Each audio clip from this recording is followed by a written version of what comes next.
About once a year here at Flux Labs, we like to do a big cosplay type of build to complement, a blaster build. This is usually in conjunction with the Jared's epic blaster battle that he holds down in Texas. Really cool event. But this year, we wanted to bring something special. So we decided to go to the Halo universe. So I picked my favorite helmet and favorite armor, and here at Flux Labs, we did this build. It took about 2-3 months to complete, and boy, does this thing look great. Now, the centerpiece of this build is an awesome, epic blaster. Now, this is a rival blaster, but it's a little spicier than normal. We've actually changed out all the internals and given this thing a god hopper with a backpack. And now this thing is brushless, it's got a little computer on board, and it does some amazing stuff. So let's go ahead and jump into today's video.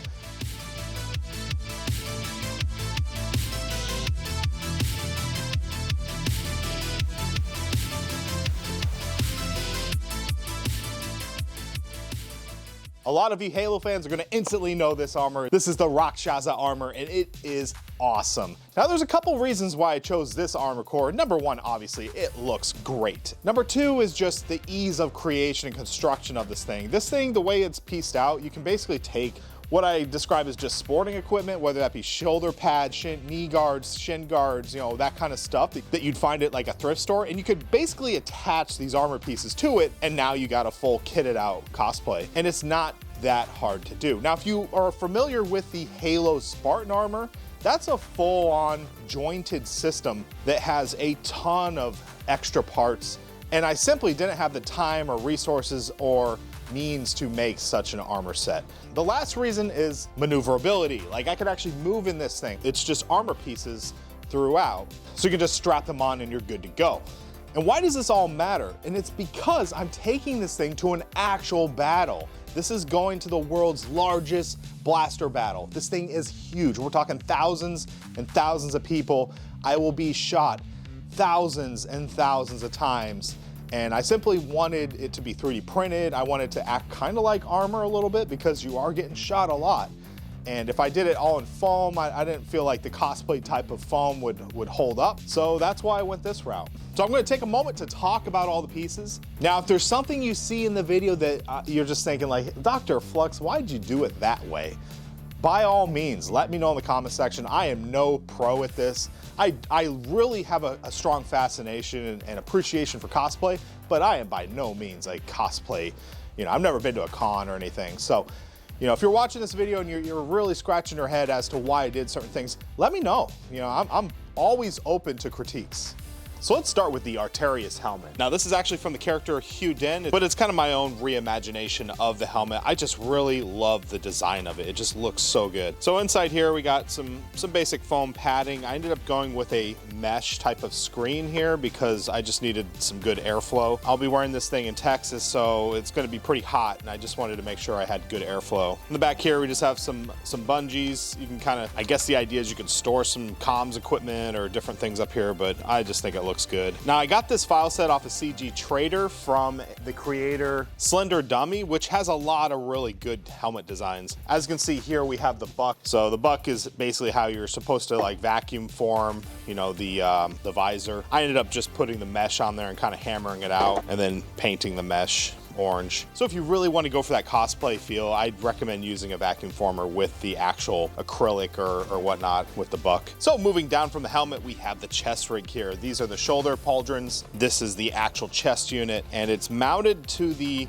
camera rig or the Steadicam system I have, and I think it mounts pretty nicely. Something I found that works really well with shoulder pauldrons is there's basically a knee pad that I get from Walmart. They're like $6, and they're foam, and I usually just cut it out, and then that gives me a little point in which to glue, and then also a strap. I've done this method several times. It works really well, and then it's real nice if you have a center point that you can connect to the actual rig. For all you Halo fans out there, yes, this is the Rakshasa armor core, and I picked this one also because it's really lightweight. This is a armor set that I can wear all day and be very comfortable. I really like how it looks. And the other thing too is mobility. Like some of the heavy armors that has armor all the way up and has joints and everything, it's kind of hard to move. So this is a lot easier because they're just little panels that go throughout your body. And moving on to the cod piece. Now, I know this is not the cod piece. This is actually the back butt plate, but I found the actual cod piece to be very uncomfortable, and I don't know. I was gonna opt to wear nothing, but I'm like, I should probably put something because it definitely ties the overall look together. So I decided to go with this. Plus, I really like how the file does the mounting of this with the belt. On the other file for the cod piece, there is nothing like this, so I was having a difficult time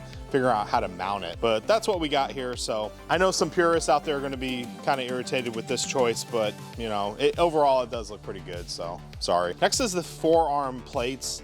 Now, I ended up going with a shin guard. This is just like a shin guard for soccer players. And I found this actually works as a good way to mount onto a hand because it offers a point for Velcro, and it kind of gives you a wrist kind of thing here, which is nice because the gloves go over it, which I can show. So as you can see, you just kind of slide the gloves over it and it makes a nice solid black joint part, and then the shirt goes up to here. So it's a really nice way to just kind of cover the arm. And since we have the gloves here, I might as well talk about them. This is from Majestic Concussion.